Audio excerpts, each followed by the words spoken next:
మరియు మేము ఈరోజు కొత్త ఫ్యాన్ కొనుకొచ్చుకున్నాం.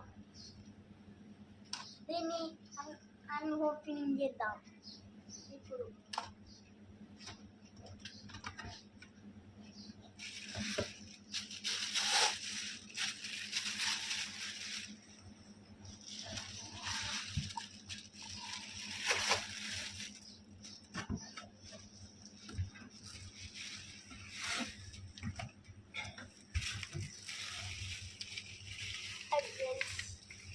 ఇది మన